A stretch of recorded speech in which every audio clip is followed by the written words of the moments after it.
games in a Rovers shirt. I thought he was immense on Friday. How close do you think he is to fitting into a Sean Wayne England squad? Oh, I mean, Dino's the type of player, so when I was in Australia, I watched him closely and I knew that he's the type. Not many people were talking about Dean Hadley when I was talking about the squad. Again, he was injured at the time. He was in and out.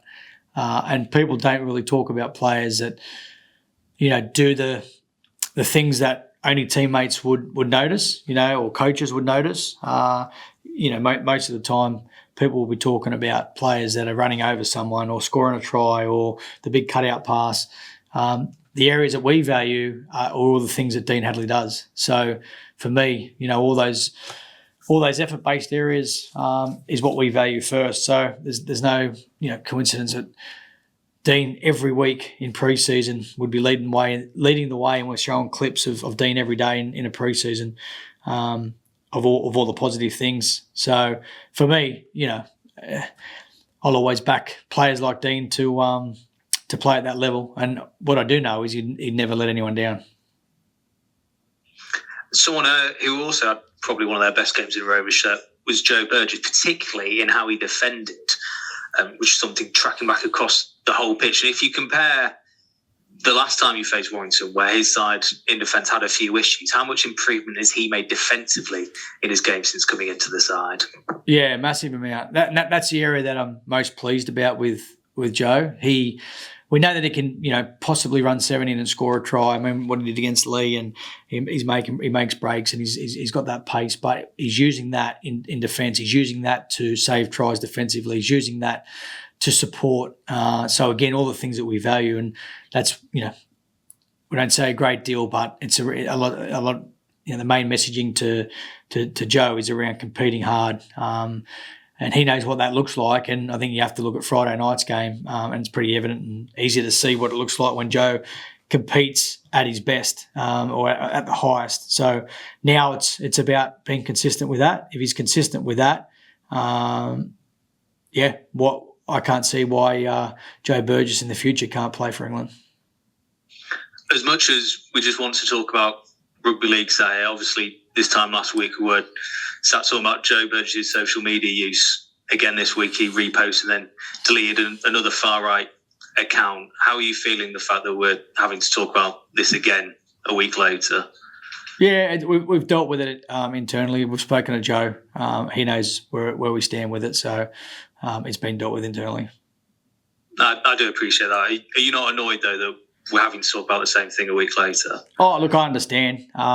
You can ask, and I'll keep our, conversations between Joe and myself and obviously Paul, our CEO, as well. But, as I said, mate, we've handled it internally, and Joe knows where we stand with it all. Appreciate that answer, Willie. And thanks for everything and your time. Good luck on Friday. Cheers. Good game. Thank you. Cheers, mate. Thanks, mate. Hello, Willie. Aaron Dove, how are you, mate? Yeah, good, thank you. How are you? Good. It's nice to hear that you've got a clean bill of health again this week. So I just thought to talk a bit about that first, if that's okay. Because obviously a lot of credit goes to the staff for keeping the players in that condition. So can you talk about the hard work that goes into having a squad this fit at this stage of the season? Yeah, I mean, I will say I don't like talking too much about this space because it's rugby league, but I will say that the staff do an exceptional job with recovery and ensuring, as I said before, the players are prepared, meet targets, meet sort of standards and data that we need, but they do an outstanding job to make sure that players can play every week. Yeah, as I say, I don't like going into the space of this because it's anything can happen like one week to another. But I will compliment the staff on the way they prepare and recover the players. It was interesting that you spoke about striving to be like the most professional you can be in Super League. So obviously it's a broad question, but can you just give an overview, please, on what you think the key aspects of that are? Yeah, I think it's finding out firstly at individuals, knowing what individuals, where they want to go firstly with their game and what their preparation looks like, what their recovery looks like.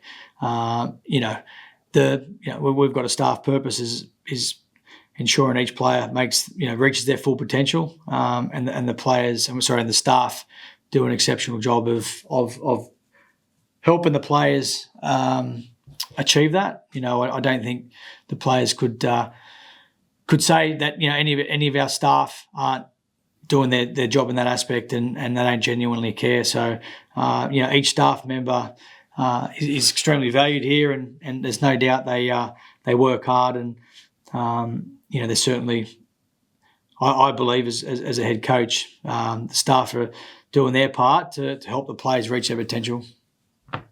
And on the kicking game, Willie, just not only kicking open play, but goal kicking as well. How key do you think that has been in the recent upturn that you've had in form? Sorry, mate, I missed the... How important has that been in the recent upturn in form that the club's had? Kicking's important no matter what, whether it's goal kicking, general play kicking. As I said, the players are working hard. Mikey's in tomorrow on his day off. It's Tyrone May's stepping up more now. He's kicking a lot more. So it's an important part to what we do. Goal kicking is something, as I say, that I said at the start of the year, you might have some good days, you might have some off days, but we'll do everything we can to make sure we have more good days than bad. And Castleford in the table, not maybe where they'd ideally want to be, but as you've mentioned yourself earlier, they've had decent results against top sides. So is that a message you want to get across to the players, the fact that they can't be underestimated? Yeah, I think absolutely, but I think it's more about us. I think when you put a performance in like we did last week, as I said before, that needs to be that minimum standard now. We're coming back to Craven Park, and we expect the players to perform at that level again. We expect that every week, and they expect that of themselves. So, we'll judge ourselves on that. We always judge ourselves on performance.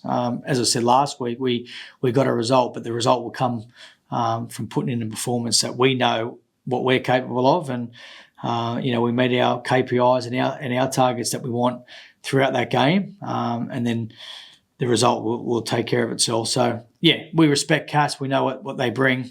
We had a really tight game against them last time, but again, it's about us. After such a big win last weekend, how have you found the mood in the camp this week? Yeah, good. I mean, the players had a couple of days off, their recovery, and then day off, and then they were back in yesterday. Naturally, they've they're happy, which is good, which is the main thing. But they're focused. They know know what the next job is, and that's Cass. So I've been impressed the way that they've applied themselves. We had a really positive session today, but there's a good mood. Obviously, when you are winning games, you do have a bit of a spring in your step, but it's that they're certainly grounded. There's no doubt about that. There's a lot of rugby league to play, and what they did last week just needs to be backed up again now this week against Castleford. And on Mikey Lewis, with the performances he's been giving recently, he's had a lot of praise, a lot of very high praise. So in terms of managing a player like that when he's still relatively young, I mean, how do you find that to deal with? Is this a case of you having to maybe keep him grounded, or do you embrace that sort of praise that he's getting? How do you view that? Oh, look, you got to, with a player like Mikey, they're unique, aren't they? Mikey plays, he doesn't go across that line. He used to go across it, but he's matured so much. And we know there's a lot more growth in Mikey, but he deserves, the recognition that he's getting. But what we talk about is Mikey will know whether he's played. When you've got a player that's honest with themselves, Mikey will know whether he's played well and when he hasn't. There's going to be certain times this year, and there has been stages this year where Mikey might have that medal around his neck, but he hasn't been overly happy with how he's played and performed, and that's when I know there's real growth. You can sometimes go, okay, well, I've got man of the match. Someone's given me man of the match, but so I've played great. But when you look at it and go, well, I didn't play so well because my last tackles weren't as effective. My tackling wasn't where it needed to be, whatever it is. But on the flip side, you might lose a game. So, and Mikey's played well and done his job, and people might say that he hasn't. So I think it's important that Mikey self-reflects after each game and has honest, reviews on his own game, and then comes up with what he thinks is a good and not so good game. Naturally, I'm honest with him. We have a really, really strong relationship where I can be honest with him, and it doesn't. He's very good. Doesn't take it to heart because he knows it's coming from a good place and how much I care for him. But I don't need to do that because I know he comes and, we talk, and he'll say to me, I did this well, I need to improve that, or that was good, I like what I did there today. But I will say there's a lot of growth in Mikey, and I've seen a lot of maturity in him this year. So it's exciting to see where he can take his game. In 2 years' time, what that looks like will be different to what it is now.